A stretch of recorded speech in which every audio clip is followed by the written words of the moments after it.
चलिए India the big story में अब रुक करेंगे खबरों का विस्तार से। भारत और चीन के बीच एलएसी पर जारी तनाव पर रक्षा मंत्री राजनाथ सिंह ने आज संसद में बयान दिया। राजनाथ सिंह ने कहा कि सीमा पर भारतीय जवान पूरी सतर्कता के साथ तैयार हैं। राजनाथ सिंह ने चीन को बातचीत का प्रस्ताव देते हुए कहा कि अगर सीमा पर कोई हरकत करेगा तो उसका हमारे जवान माकूल जवाब देंगे। को लेकर रक्षा मंत्री राजनाथ सिंह ने आज संसद में बड़ा बयान दिया। लोकसभा में दिए अपने बयान में रक्षा मंत्री राजनाथ सिंह ने कहा कि पूरा देश अपने जवानों के साथ एकजुट है। इस मौके पर रक्षा मंत्री ने कहा कि सेना हर परिस्थिति का मुकाबला करने के लिए पूरी तरीके से तैयार है।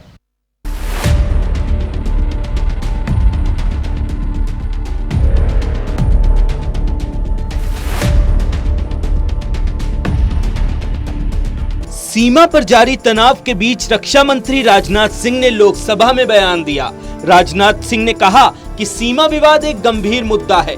दोनों देश शांति पर सहमत हैं। हमारे सैनिकों ने बलिदान दिया है। जिस तरह से हमारी सेना सुरक्षा कर रही है, हमें उन पर गर्व है। उन्होंने कहा कि वे आश्वस्त करना चाहते हैं कि हम किसी भी स्थिति से निपटने के लिए तैयार हैं। रक्षा मंत्री ने कहा कि चीन ने सभी नॉर्म्स का उल्लंघन किया। चीनी सैनिकों का हिंसक आचरण पिछले सभी समझौतों का उल्लंघन है। मौजूदा स्थिति के अनुसार चीनी सेना ने एलएसी के अंदर बड़ी संख्या में जवानों और हथियारों को तैनात किया है और क्षेत्र में दोनों देशों के सैनिकों के बीच टकराव के अनेक बिंदु हैं। राजनाथ सिंह ने कहा कि 15 जून को चीनी सेना ने गलवान घाटी में हिंसक झड़प की। हमारी बहादुर सेना के जवानों ने अपनी जान का बलिदान दिया और चीनी सेना के जवानों को भी काफी क्षति पहुंचाई है। राजनाथ सिंह ने कहा कि मॉस्को में चीनी रक्षा मंत्री के साथ बैठक में मैंने स्पष्ट रूप से कहा कि हमारे सैनिकों ने हमेशा सीमा प्रबंधन के प्रति एक जिम्मेदार रुख अपनाया है, लेकिन साथ ही भारत की संप्रभुता और क्षेत्रीय अखंडता की रक्षा के लिए हमारे दृढ़ संकल्प के बारे में कोई संदेह नहीं होना चाहिए। हमने चीन को डिप्लोमेटिक और मिलिट्री चैनल्स के माध्यम से ये अवगत करा दिया है कि इस तरह की गतिविधियां स्टेटस को यथास्थिति को बदलने का प्रयास है। ये भी साफ कर दिया कि ये प्रयास किसी भी सूरत में हमें मंजूर नहीं है। एलएसी के ऊपर फ्रिक्शन बढ़ता हुआ देखकर दोनों तरफ के सैन्य कमांडरों ने 6 जून 2020 को मीटिंग की और इस बात पर सहमति बनी कि रेसिप्रोकल एक्शंस के जरिए डिसएंगेजमेंट किया जाए।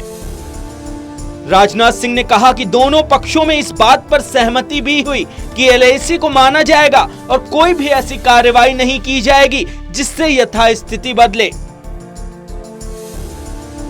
चीन की तरफ से 29 और 30 अगस्त की रात को सैनिक कार्रवाई की गई जो पेंगोंग लेक के साउथ बैंक एरिया में यथास्थिति को बदलने का प्रयास था, लेकिन एक बार फिर हमारी आर्म्स फोर्सेस की तरफ से उनके प्रयास विफल कर दिए गए।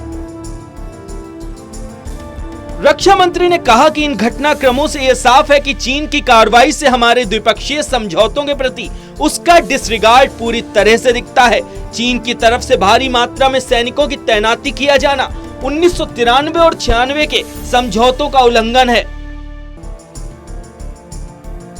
रक्षा मंत्री राजनाथ सिंह ने कहा कि एलएसी का सम्मान करना और उसका कड़ाई से पालन किया जाना सीमा क्षेत्रों में शांति और सद्भाव का आधार है। 1993 और 1996 के समझौते में इसे साफ तौर पर स्वीकार किया गया है।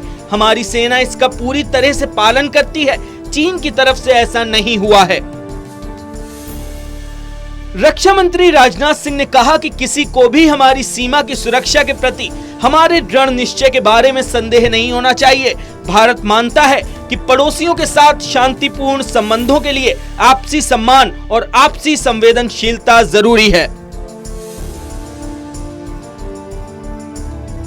जाहिर है चीन के साथ तनाव को लेकर रक्षा मंत्री ने संसद में एक बड़ा बयान दिया है और इसके जरिए देशवासियों को ये भरोसा दिलाया है कि देश के जवान सीमा की रक्षा करने में सक्षम हैं। चीन को हर माकूल जवाब दिया जाएगा। कैमरामैन सुरवीर सिंह के साथ प्रदीप कुमार, टोटल न्यूज़, दिल्ली।